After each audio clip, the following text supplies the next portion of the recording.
টুনটুনি চালাকি করে বলল, কাকু, তোমার গান খুব সুন্দর। তারপর তারা বলল, অহংকারী হাতিটা ভাবতো শক্তি সব, কিন্তু ছোট্ট টুনটুনি সহজেই তাকে বেঁধে ফেললো। টুনটুনি বলল, ভয় পেও না সোনা, আমি তোমাকে বাড়ি পৌঁছে দেব। মনে রেখো, ঢাকার বাজারে সন্ধ্যা নেমেছে, দুষ্টু বিড়ালটা এই না দেখো খেলা। গোধূলির আলোয় টুনটুনি আর প্রজাপতি যেই না বাসায় ঢুকলো, অমনি শুরু হলো শান্তির ঘুম। পরিশ্রমের ফল সব সময় মিষ্টি হয়।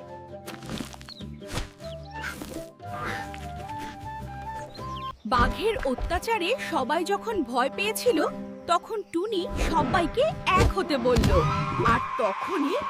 আর এভাবেই ছোট্ট টুনটুনি গুপ্তধন খুঁজে পেল। সে একা ভোগ না করে সবার সাথে। আর এভাবেই টিয়া তার বন্ধুকে শেখালো যে ঝড় যতই হোক না কেন, সাহস আর বুদ্ধি দিয়ে তাকে। শোনো শোনো, টুনি কেমন বুদ্ধি করে সাপকে ভয় দেখালো।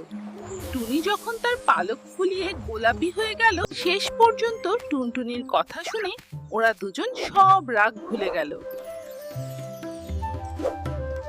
শিয়াল মামা তো খুব হাসছিল আর ভাবছিল আমি সবচেয়ে চালাক। কিন্তু অমনি তখন টুনটুনি বলল, আরে মন খারাপ কেন? তারপর মজার গল্প শোনালো। সত্যই, দেখো বন্ধুরা, টুনটুনি আর তার বন্ধুরা মিলে পুকুরটাকে কিভাবে পরিষ্কার করছে। মনে রেখো, টুনটুনি চালাকি করে বাদরের কাছ থেকে আমটা নিয়ে নিল। দেখলে তো, বুদ্ধি থাকলে সব কাজ হাসিল করা যায়। আহা, টুনটুনি চটজলদি একটা বুদ্ধি বের করলো। সে পাতা জোগাড় করে একটা মজবুত ভেলা বানিয়ে দেখলে তো, এর নামই তো ভালোবাসা আর ভাগ করে নেওয়া। জীবনে যদি এমন বন্ধু থাকে। শোনো শোনো, একটা মজার গল্প বলি। এক লোভী টিয়া পাখি অনেক রসগোল্লা একা খেতে। একদা আমাদের সুন্দর পল্লীতে এক ভদ্রলোক পথ হারিয়েছিলেন। কিন্তু দেখুন, বগুড়ার হাটে চড়ুই কাককে খুব ভালো একটা বুদ্ধি দিল, আর কাক সেটা মন দিয়ে শুনলো। আর এভাবেই টিয়া, ময়না আর টুনটুনি মিলেমিশে গান গেয়ে সবার মন ভরিয়ে দিল। জানো, টুনটুনি কুমিরটাকে কেমন জব্দ করলো।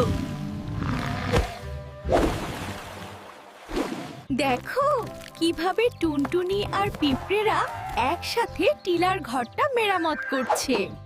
কোনো কিছু